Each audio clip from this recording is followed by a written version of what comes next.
ମାତାମଠଠାରେ ଅନୁଷ୍ଠିତ ଭରତପୁର ଗ୍ରାମ ପଞ୍ଚାୟତର ବିଜୁ ଜନତା ଦଳର ଯୋଉ କର୍ମୀ ବୈଠକ ଯିଆକୁ ପରିଚାଳନା କରୁଛନ୍ତି ଦିଲ୍ଲୀପ ବାବୁ, ସାଙ୍ଗରେ ଅଛନ୍ତି ଆମ ବଡ଼ଚଣା ବ୍ଲକ ବିଜୁ ଜନତା ଦଳର ସଭାପତି ତାପସ ବାବୁ, ତାଙ୍କ ପାଖରେ ସମସ୍ତେ ଆମର ପ୍ରିୟ ଜ୍ଞାନ ବାବୁ, ସେ କୁଳଣୀଗିରିର 6 ଥର ତାଙ୍କ ମା ସରପଞ୍ଚ ଥିଲେ, ସିଏ ସରପଞ୍ଚ ଅଛନ୍ତି। ତାଙ୍କ ପାଖରେ ଅଛନ୍ତି ଆମ ସୁଙ୍ଗୁଡ଼ା ଗ୍ରାମର ପଞ୍ଚାୟତର ସଞ୍ଜୁ ବାବୁ, ଆମ ପଛରେ ଅଛନ୍ତି ସାବରା ବାବୁ ଅଛନ୍ତି, ଆମର ଯିଏ ଅଛନ୍ତି ବ୍ଲକର ଜେନେରାଲ ସେକ୍ରେଟାରୀ ଧୁଳେଶ୍ୱର ବାବୁ ଅଛନ୍ତି, ଆଉ ଆପଣଙ୍କର ଆଉ କିଏ ସାବରା ସାର୍ ଅଛନ୍ତି, ଆମର PS ମେମ୍ବର ଅଛନ୍ତି, ଭୂଷଣପୁରର ଜଗା ବାବୁ ଅଛନ୍ତି, ଆମ ପାଖ ପଞ୍ଚାୟତ ଆପଣମାନଙ୍କ ପାଖ ପଞ୍ଚାୟତର ପୂର୍ବତନ ବିଜୁ ଜନତା ଦଳର ଯିଏ ଥିଲେ ମହିଳା ସଭାପତି ଅଛନ୍ତି, ଦମୟନ୍ତୀ ମ୍ୟାଡାମ ଅଛନ୍ତି, ଏବଂ ଆପଣମାନଙ୍କର ପ୍ରିୟ ଏ ପଞ୍ଚାୟତର ସୁଖ ଦୁଃଖର ସାଥୀ ଆପଣମାନଙ୍କର ଯିଏ ନାୟିନେତ୍ରୀ ଆମର ମ୍ୟାଡାମ ବସିଛନ୍ତି ମୋ ପାଖରେ, ଡାହାଣ ପାଖରେ ସରସ୍ୱତୀ ମ୍ୟାଡାମ ବସିଛନ୍ତି, ତାଙ୍କୁ ଅଶେଷ ଧନ୍ୟବାଦ।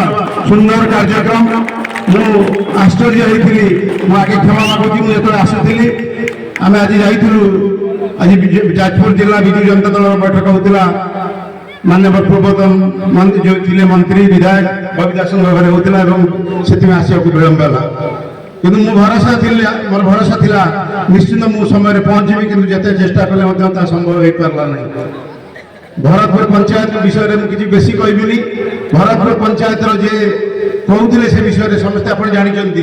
ମୁଁ ଯେତେବେଳେ ଭରତପୁର କଥା ଚିନ୍ତା କରିଥିଲି, ସେ ସରସ୍ୱତୀ ମ୍ୟାଡାମଙ୍କ କଥା ଚିନ୍ତା କରାଯାଇଥିଲା ଏବଂ ମୁଁ ସଂକଳ୍ପ ନେଇଥିଲି ଯେ ଯେତେବେଳେ ମୁଁ ବିଜୁ ଜନତା ଦଳରୁ ଆସିଥିଲି, ଏହିପରି ଯେଉଁମାନେ ନାୟିନେତ୍ରୀ ଅଛନ୍ତି ସେମାନଙ୍କୁ ନିଶ୍ଚିନ୍ତ ଭାବରେ ମୋ ଦ୍ୱାରା ଯାହା ସମ୍ଭବ ସାହାଯ୍ୟ କରିବା କଥା ମୁଁ ତାଙ୍କ ପଛରେ ରହିକି ସାହାଯ୍ୟ କରିବି ଏବଂ ଏହିପରି ନାୟିନେତ୍ରୀମାନଙ୍କୁ ବଡ଼ଚଣାରେ ଆପଣମାନେ ଦେଖିବେ ଆଗାମୀ ଦିନରେ ସେମାନେ ବହୁତ ଆଗକୁ ଯିବେ।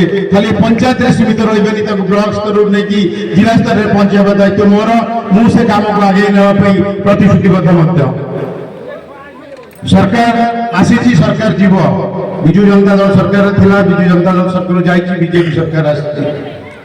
ଆପଣମାନେ ଟିକେ ଭାବନ୍ତୁ, 2 ବର୍ଷ ହେଇଗଲାଣି ଆପଣଙ୍କ ପଞ୍ଚାୟତର ଅବସ୍ଥା କ'ଣ?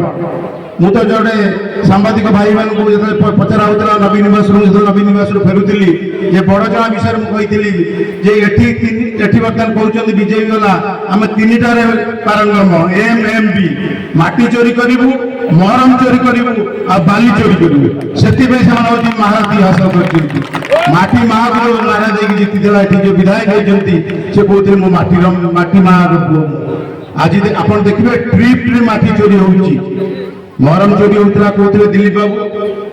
ବିଜୁ ଜନତା ଦଳର ବଡ଼ଚଣା ବିଜୁ ଜନତା ଦଳର ସମସ୍ତ ସାଧାରଣ କର୍ମୀଙ୍କୁ ଧନ୍ୟବାଦ ଦେବି, ସେମାନେ ଆଗେଇ ଆସିଛନ୍ତି। ବର୍ତ୍ତମାନ ମହରମ ଚୋରି ପ୍ରାୟତଃ ବଡ଼ଚଣାରେ ବନ୍ଦ ଅଛି। ବାଲି ଚୋରି ହେଉଥିଲା ଆପଣଙ୍କ ପାଖ ପଞ୍ଚାୟତ ରଇପୁର ରାମଦାସପୁର 1 ରାମଦାସପୁର 2 କରିକି ବାଲି ଚୋରି ହେଉଥିଲା, ତା ଦେହରେ ମଧ୍ୟ NGD କରାଯାଇଛି। ମୁଁ ଯେତିକି ମୋ ପାଖରେ ଖବର ଅଛି, ଦିନେ 2 ଦିନ ମଧ୍ୟରେ ସେ କେସ୍ ଉଠିବ ଏବଂ ବାଲି ଚୋରି ହେବ। ମୋର ଆପଣମାନଙ୍କୁ ଗୋଟିଏ ଅନୁରୋଧ, ଆପଣଙ୍କ ପଛରେ ମୁଁ ଅଛି। ଏଠି ଯେଉଁମାନେ ଚୋରି କରୁଛନ୍ତି, ଯେଉଁମାନେ ଦୁର୍ନୀତି କରୁଛନ୍ତି, ସେମାନଙ୍କୁ ବରଦାସ୍ତ କରାଯିବ ନାହିଁ, ତାଙ୍କୁ ରାସ୍ତାରେ ଦଣ୍ଡ ଦିଆଯିବ। ଆଜି ଆମେ ଏଠି ଯେତେବେଳେ ଆସୁଥିଲି ମୁଁ ଯାଜପୁରରୁ, ପୁଣି ଆମେ 2 ଦିନ ତଳେ କଲେକ୍ଟରଙ୍କ ପାଖରେ ବସୁଛୁ, ପୁଣି SP ପାଖରେ ବସୁଛୁ, ହିସାବ କରାଯିବ ଯେ ଯେତିକି ଦୁର୍ନୀତି କରାଯାଉଛି ତାର ଲିଷ୍ଟ ଆମେ ମଧ୍ୟ ଦେଇଛୁ ଏବଂ ତାର ଉତ୍ତର ମଗାଯିବ ଏବଂ ତାର ବିରୋଧ କରିବାକୁ ଆମେ ସମସ୍ତେ ରାଜରାସ୍ତାକୁ ଓହ୍ଲାଉଛୁ। ଖୁବ ଜଲ୍ଦି ଆପଣ ଦେଖିବେ ଏଇ 15-20 ଦିନ ଭିତରେ, ଆଜି ପ୍ରାୟ ଡେଟ୍ ଫାଇନାଲ ହେଉଛି ଯେ 18 ତାରିଖ କିମ୍ବା 19 ତାରିଖ ମଧ୍ୟରେ ଆମେ ଯିବୁ କଲେକ୍ଟରକୁ। ଆମେ ଦେଇଥିଲୁ ଯେଉଁ ହିସାବର ଉତ୍ତର ମାଗିବାକୁ ଯିବୁ। ଭରତପୁର ପଞ୍ଚାୟତ ବିଷୟରେ ମୁଁ ବେଶୀ କିଛି କହିବିନି, ସମସ୍ତେ କହିସାରିଲେଣି। ବିଜୁ ଜନତା ଦଳ ଭରତପୁରର ହେଉଛି ଗଡ଼ ହିସାବରେ ପରିଚିତ ବଡ଼ଚଣାରେ।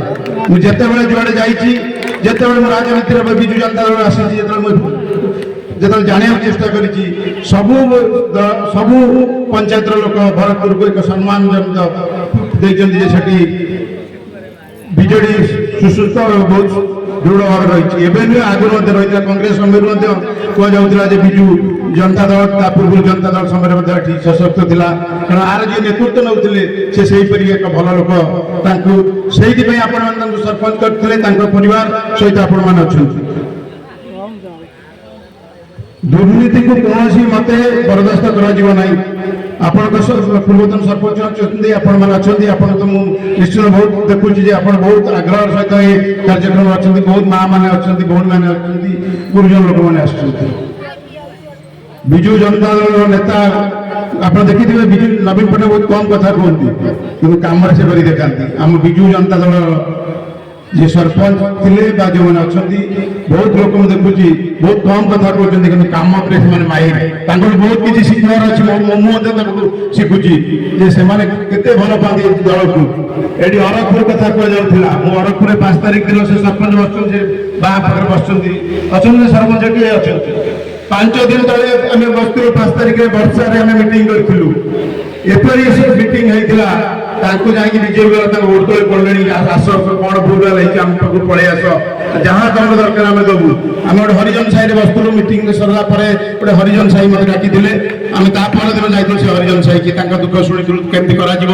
ସେଥିପାଇଁ ତାଙ୍କର ଯୋଉ ଡିମାଣ୍ଡ ଥିଲା, ତାଙ୍କ ଘର ଡିମାଣ୍ଡ ଥିଲା, ପାଣି ଡିମାଣ୍ଡ ଥିଲା, ଆମେ ଯାଇକି ବ୍ଲକରେ ବିଜୁ ଜନତା ଦଳର ଟିମ୍ ଯାଇକି ବିଡିଓକୁ ଭେଟିଲା, ଦାବିପତ୍ର ଦେଲା। ସିଏ ଯେତେବେଳେ ଜାଣିଲାଣି ଯେ ଆରମ୍ଭ ହେଇଗଲାଣି, ସିଏ ରାତି ଅଧରେ, ଦିନରେ, ସକାଳେ, ଖରାବେଳେ ଦିନକୁ 4 ଥର ଲେଖେ ଯାଉଛନ୍ତି। କଣ ହେଲା ଆମେ କରିଦେବୁ ଆସ। କୁଆଡେ ଗଲ ତମେ? 2 ବର୍ଷ ହେଲେ କୁଆଡେ ଥିଲ? ତମେ ଖାଲି ଚୋରି କରିବାରେ ଅଛ।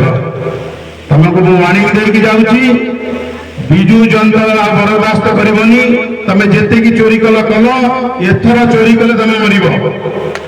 ବାଟ ଆଉ ନାହିଁ, ବାଟ ତମକୁ ବନ୍ଦ। ଚୋରି କରିବ, ଗୋଡ ଭାଙ୍ଗିବ, ରାଜରାସ୍ତାରେ ଲଢେଇ ହେବ। ବିଜୁ ଜନତା ଦଳ ଆଜି ଯାଜପୁରରେ ନିଷ୍ପତ୍ତି ନେଇଛି, ଆମେ ମଧ୍ୟ ନିଷ୍ପତ୍ତି ନେଇଛୁ।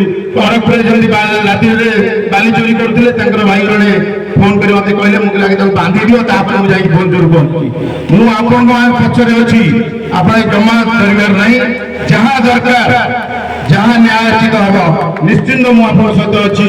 ଏବଂ ମୁଁ ଆଉ ଥରେ ଆପଣମାନଙ୍କୁ ଧନ୍ୟବାଦ ଦଉଛି। ଏବଂ ମୁଁ ଆପଣମାନଙ୍କର ଏ ଯୋଉ କାର୍ଯ୍ୟକ୍ରମ, ଏ କାର୍ଯ୍ୟକ୍ରମ ଯୋଗ ଦେଇଥିବାରୁ ଆଉ ଥରେ ଅଶେଷ ଧନ୍ୟବାଦ ଦେଇ ମୁଁ ବକ୍ତବ୍ୟ ଶେଷ କରୁଛି। ଜୟ ହିନ୍ଦ, ଜୟ ବିଜୁ ଜନତା ଦଳ, ଜୟ ନବୀନ ପଟ୍ଟନାୟକ। ଧନ୍ୟବାଦ। ଆଉ ଗୋଟେ ସୂଚନା